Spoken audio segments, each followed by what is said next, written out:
Hello and welcome to New Mexico Rising. My name is Dan. You know, each and every week I try to bring people from across the country to talk to me about things we can do right here in New Mexico. On this week's show, a child in southern New Mexico was diagnosed with cancer. His friends wanted to help, and so they created an event that was called A Mile of Pennies. It disrupts the pain between the spinal cord and the brain, so patients don't have to suffer from pain anymore. All of that and more right here on New Mexico Rising.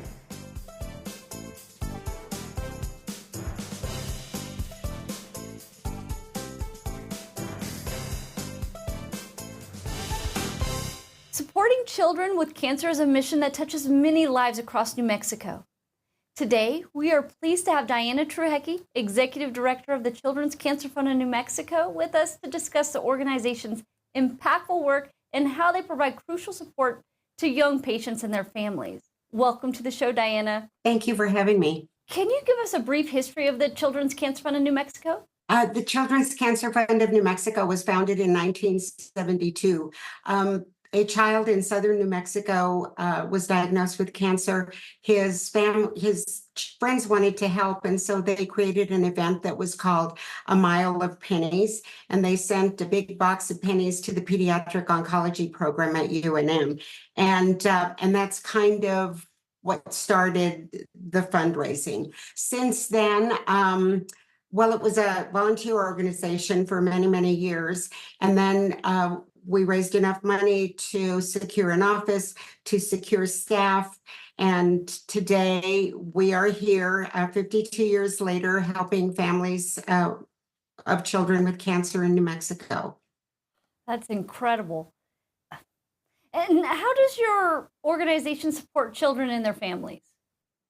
Well, from the time a child is diagnosed, either at the University of New Mexico Hospital or at Presbyterian Hospital, we receive a referral, and from then on, we start helping families. Because New Mexico is such a big state and the only pediatric oncology programs are in Albuquerque, many families have to travel for hours and many, many miles at great expense for gasoline. So we provide gas cards that are based on where they live, and they are to be able to take their child home and bring him back for his next treatment. We provide food cards to families. Lots of times they spend many, many hours in the hospital, or even if they are hospitalized and inpatient, we provide food cards for them to be able to get food from the hospital cafeteria. We also help with emergency services.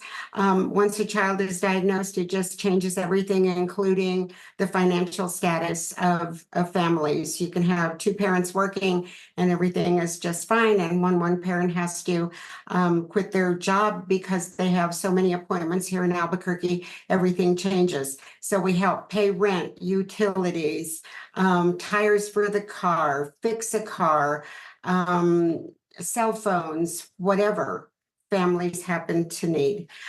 We also have a scholarship program that provides scholarships for any student who has been diagnosed with cancer at a New Mexico Pediatric Oncology facility and treated there.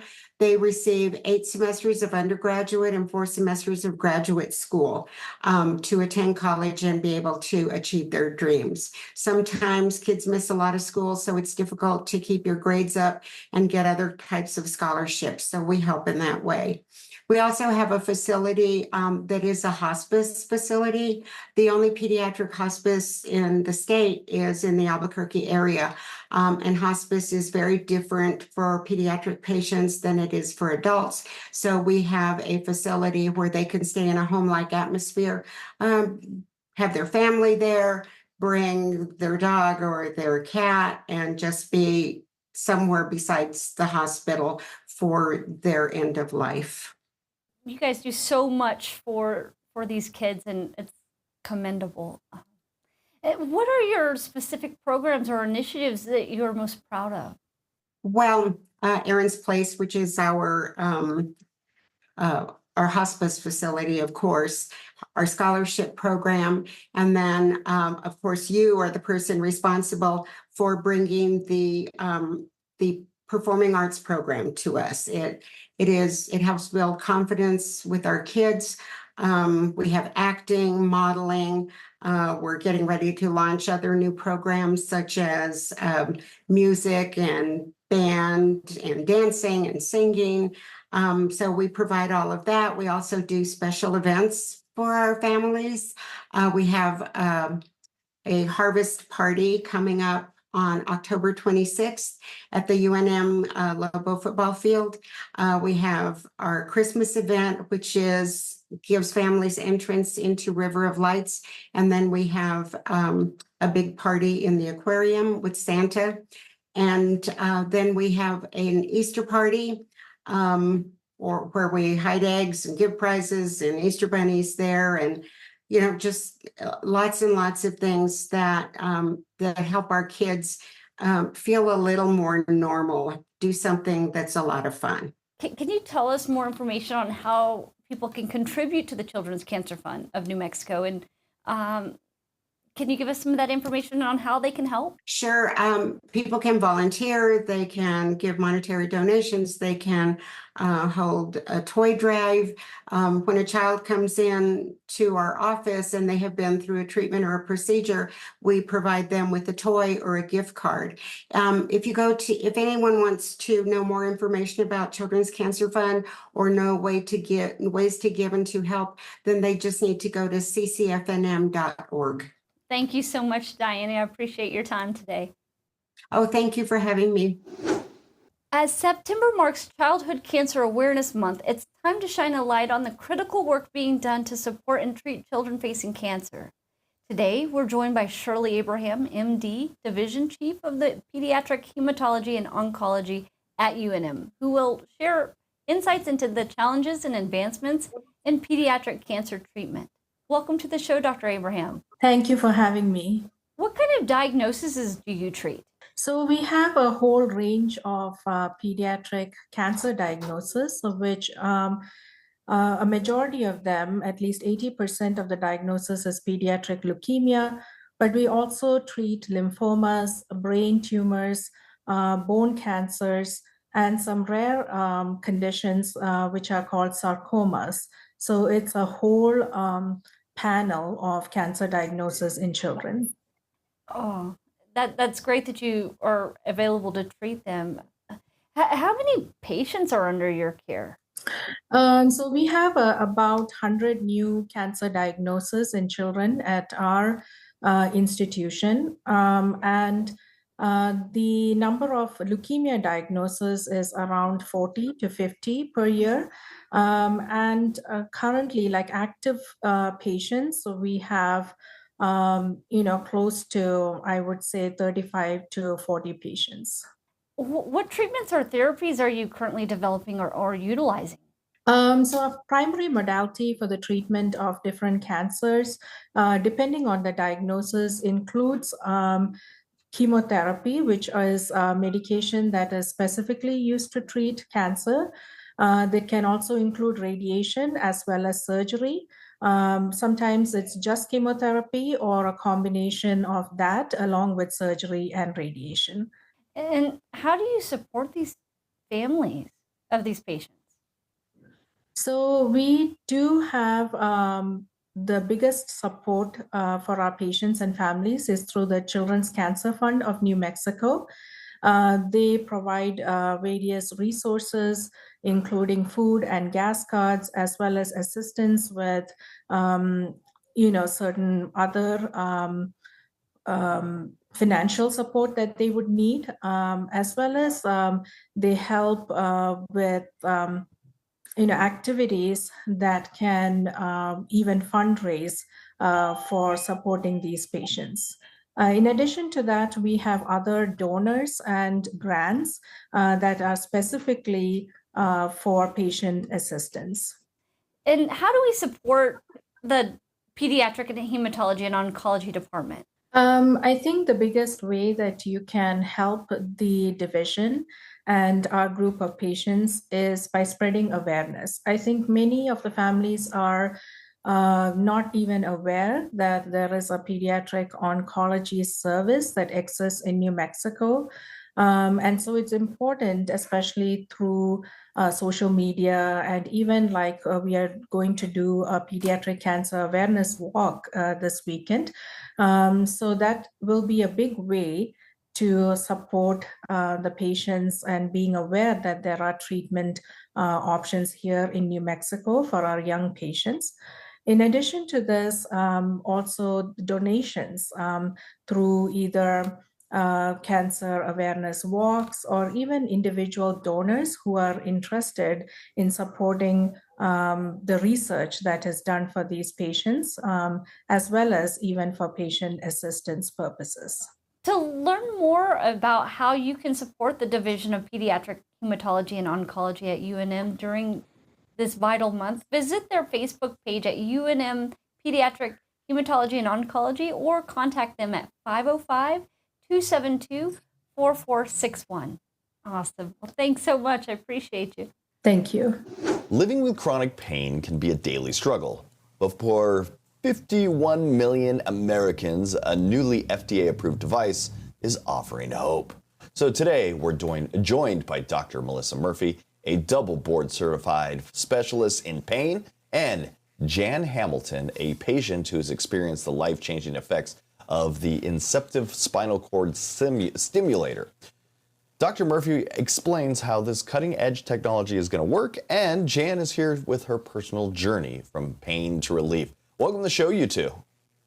Thank you so much, Dan, and thank you for having us here. So as you know, chronic pain patients, they suffer from pain and they don't have a good quality of life, and many of them are depressed and they have anxiety as well. Unlike traditional treatment options such as medications, injections, or physical therapy, spinal cord stimulation is a life-changing therapy for many patients I have. So the way it works is it uses two thin wires, what we call lead, and a battery in the back. It sends electrical signals to modulate the pain signal. It disrupts the pain between the spinal cord and the brain. So patients don't have to suffer from pain anymore. And Inceptive, the newly FDA-approved spinal cord stimulation, is new generation spinal cord stimulation. It uses a closed-loop technology. It senses patients' activity, the distance between the spinal cord and lead, 50 times per second to provide truly a personalized therapy for our patients. Can you tell us more about that, like closed-loop technology, like Inceptive, and how it can really impact like the future of pain treatment? Yes. So spinal cord stimulation is not new. It's been around for several decades now. Now, in the old days, the older generation spinal cord stimulation was a fixed output. So it constantly sends electrical stimulations and signals without getting any feedback. Inceptive is different. This is the future. This is a newer generation spinal cord stimulation. So instead of just constantly sending signals, the system listens to the patient, sense what's going on, and adjusts automatically on how much stimulation to provide for our patients. And as a result, our patients are doing well. It's a great pain relief therapy. And in addition, it allows our patients to access MRIs, and it's also the smallest and thinnest battery out there. And Jan, what are some of the challenges of living with chronic pain? Well, chronic pain affects everything that you do. You may start out feeling well, but that feeling may only last 30 minutes and then you are tanked. So when I got the implant, the Inceptive device, my life changed. I was able to do things that I hadn't done in years, like I can do housework, I can do plant maintenance outside, mowing. I can do all those things. My grandson used to say, why do you walk like an old lady? Well, he doesn't say that anymore because I am not walking like an old lady. I'm usually the first person out of the door when we go have fun. And what were some of the other treatment options that you tried, and where'd you learn about SES? Well, I tried all of the treatment options except for surgery because, that is a last resort. I tried the steroid injections. I had so many of those, I lost count. I'm probably up to like 13, 16 of those.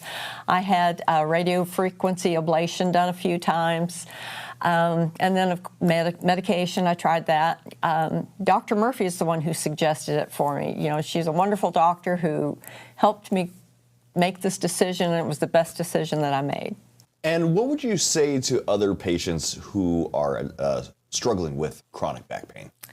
Well, like I was, I had pretty much given up hope. And I want them to know that there is hope out there. There are options, and they need to talk to their doctor to see if this is a treatment option that will work for them. It worked for me. I'm so thankful to Inceptive and to Dr. Murphy. And where can we go for more information if we want to learn more about Inceptive therapy? Yes, so to learn more, go to medtronic.com/pain relief. Of note, Inceptive is made by Medtronic, and we're here on behalf of Medtronic today. Just to know that, like anything else, spinal cord stimulation have risks involved as well, and results may vary from each individual to the next. Are there any specific questions that you should be asking your doctor? If you are one of those who have tried everything else and nothing's working, your pain's not manageable, you're suffering, go to your doctor and ask about the Medtronic Inceptive spinal cord stimulation. I want to thank you, too, for joining me this morning. Thank you, Dan. As asthma peak week approaches, millions of Americans living with asthma are at increased risk for flare-ups and hospitalizations. So joining us today are Kenneth Mendez, CEO and President of the Asthma and Allergy Foundation of America, and Dr. Purvi Parikh, allergist and immunologist at Allergy and Asthma Associates of Murray Hill. They're here to discuss the impact of this critical time, sharing some vital tips on managing asthma symptoms and other insights into the latest treatment options that could help reduce the risk of an attack. Welcome to the show, you two. How are you? Great. How are you? I'm doing okay. So let's get to the basics. What is asthma, and what are some of the common symptoms associated with this chronic lung disease? Right. So, as you stated, it is a chronic lung disease, and it's caused by airway inflammation as well as airway narrowing and tightening. And some of the most common symptoms are coughing, wheezing, shortness of breath, chest tightness or chest pain and pressure. And it's often caused or triggered by different factors. Allergies are one of the most common causes. So this time of year, which is an allergy season, there's a lot of ragweed in the air that causes it. Viruses can also trigger symptoms like flu or COVID or a cold. And then finally, other irritants like air pollution or poor air quality can also cause it. So what is the significance of, asthma peak week, and how does it impact the asthma community? Sure. Well, in September, we have peak week, and all the symptoms that Dr. Parikh just mentioned drive people to the emergency room. The fall allergy season combined with people coming back indoors from being outdoors over the summer, and kids going back to school, upper respiratory infections. So those things combine to be a trigger for asthma. So we see a spike in hospitalizations and emergency room visits. What a lot of people don't realize is that close to 10 people die each day from asthma. So it's really important to make sure that you're aware of what your triggers are and to make sure that your asthma is under control and you see your doctor. So what are some treatment methods available for asthma patients to help them manage their symptoms and pretty much prevent an attack?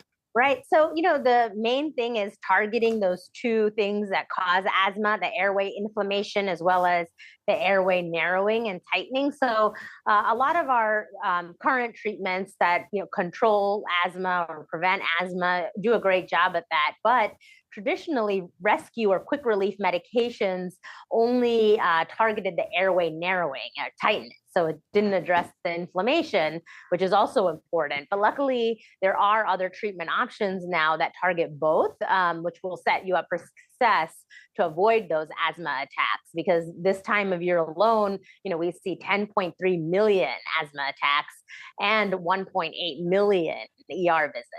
So where can we learn more about prevention methods available to patients ahead of peak week? Right. So a great resource is modernageofrescue.com, which has a lot of prevention methods and resources and tips and treatment options. And then Kenny can also share, the website for his nonprofit foundation, which also is a great resource. Yeah. So the Asthma and Allergy Foundation of America, AAFA.org, has a lot of good resources to look at some of the things. For example, in your home, a healthier home, we've got a graphic you can mouse over each area to figure out what you could do to improve your indoor air quality. We know from surveying folks that 84% of adults say that asthma limits their daily activities. So it's really important to make sure that you control what the triggers are and make sure that you control your asthma by taking the right medications and working with your doctor. Kenneth Mendez, Dr. Parik, thank you too for joining me this morning. Thank you. Thank you. With so many kids facing mental health challenges, parents are often left wondering, how do we support them? Dr. Christine M. Crawford, Associate Medical Director at NAMI and author of You Are Not Alone for Parents and Caregivers, is here to share her insights. Let's welcome her to the show. Dr. Crawford, how are you? I'm doing great. Thanks so much for having me. Okay, so what are some tips for parents who are concerned about their children's mental health? The most important thing is to notice your child, to notice if there's any changes in their moods and their behavior, and to be curious about those changes, to engage in conversations with your kids from a place of curiosity, and to say things like, I've noticed that you've been a little bit more irritable. You haven't been hanging out with your friends as often. I wonder, what do you think is behind that change? And that could be a nice way to understand what is driving your kid's mood and behavior. And that can open up an amazing conversation to better understand your child's inner world. So, what advice would you give parents who are unsure if their child's behavior is typical or actually needs some intervention? Yeah, that's a big question that a lot of parents have, because we can assume that certain behaviors are typical of a child that age, and it could be hard to determine if it isn't. And so in my book, I talk about this concept known as the distress radius for parents to better understand if a problem that they're seeing in the home is just a problem limited to the home, or is this something that you're seeing outside of the home, at school, at school practices for different sports, and other out-of-school activities. Are you seeing this behavior and changes in their mood kind of spread out to other aspects of their lives that's impacting their ability to function? Once you start to notice that it's spreading out into other areas, that's a sign that they're not doing well, and it's probably time to get some professional help. Okay, so you have a new book. It's called You Are Not Alone for Parents and Caregivers. Can you tell us about it? Yeah, so this book is a comprehensive book that covers everything that parents and caregivers and any adults who is invested in the mental health of kids, everything that they need to know, starting from preschool age kids all the way up to 18 and high school age kids, everything there is to know about mental health. So how to communicate with young people about their mental health, how to recognize if this is normal behavior or typical behavior that we would see or problematic behavior. And then I cover a number of mental health conditions and how they present in kids across all ages. And I also interviewed over 80 people with lived experience, adults, children themselves, and parents, so that they can share their own pieces of wisdom that have helped them on their own mental health journey. So this is a comprehensive book that parents can refer back to, if they have a 5-year-old versus if they have a 17-year-old. It has everything you need to know to feel like you have the tools that are necessary to take care of your child's mental health. Dr. Crawford, thanks for joining me this morning. Where can we go for more information? So I recommend everyone goes to nami.org/book. So that's NAI.org/book. You can learn all about the book. You can learn about NAMI as well, and you'll be able to access the book. So check out that website. Dr. Christine Crawford, thanks for joining me this morning, my friend. Thanks for having me. As the landscape of higher education undergoes dramatic shifts from the looming demographic cliff to financial pressures and evolving student needs, colleges and universities face unprecedented challenges. So today, we're joined by Dr. Lori M. Joyner, president of St. Norbert's College, here to discuss institutions, how they can navigate these changes, and what students and parents should consider when choosing a college. Dr. Joyner, welcome to the show, my friend. Hello, good morning. Okay, so what are some of the challenges that colleges and universities currently facing? Well, I think one of the big ones is just the shift in demographics. So there's just fewer traditional age students. And so what institutions are having to do is to continue to focus on being mission focused, but also are having to really double down on issues of affordability and adaptability. So how can these institutions adapt their programs to meet some of these evolving needs of students? Sure. So St. Norbert College is a thriving institution in large part because we are innovating in all areas of the organization. So, for example, over the past 12 months, we've initiated more than 24 new academic programs in high demand areas like healthcare administration or supply chain management. In addition, we've really listened to our students and how their interests are changing. So we're adding a new ice hockey team in the fall of 2025, and we're also adding stunt, which is really a crossover between competitive cheerleading and gymnastics. And then the other thing we're doing to diversify the student population that we serve is we're launching a workforce development partnership. This will offer non-credit certificates that are designed to really upskill and help contribute to local economic development. And the areas we're focusing on there are healthcare, business, and information technology. So I think it's that whole constellation of innovative ideas that's really helping St. Norbert College continue to thrive. So what should prospective students and parents consider when they're trying to choose a college or university? Yeah, I think one of the most important things is you want to find a place that really helps your student discover their passion and discern their purpose, right? Because that's what the kind of meaning that students are really looking for. And it is also what is most critical to meet parents' needs, which, as the parent of 3 young men, is to successfully launch their student after college. So I think the kind of things you want to consider are, does the college have the academic program that you're interested in? But also, is the college accountable for student outcomes? I often say the true measure of our success is who our graduates become. So really looking at the college's results in terms of retention rate, 4-year graduation rate. I'm super proud at St. Norbert College. In a recent survey, 94% of our graduates within months after graduating were either in graduate school or landed their first professional position. That's really important because parents want to know that their investment is producing great return on investment. Dr. Joyner, thanks for joining me this morning. Where can we go for more information? But for more information, please visit snc.edu. Dr. Joyner, thanks for joining me again. Thank you. Have a good day. And that's it for New Mexico Rising. I want to thank you for tuning in, checking out the show. If you actually want to be on the show, just email me. That's newmexicorising@gmail.com. We're on social media. Follow us on Facebook. Follow us on Instagram. Just look up New Mexico Rising Television. Plus, if you go to our website, newmexicorising.com, we have books from some of the authors. They send them to us. We can give those to you for free. All you got to do is pay for shipping. If you don't want to miss a show, we upload them every single week to YouTube. Just look up at NM Rising. Make sure you like, comment, share, or just completely ignore the shows there. Just subscribe. It helps us out a little bit. Until next week, that was New Mexico Rising.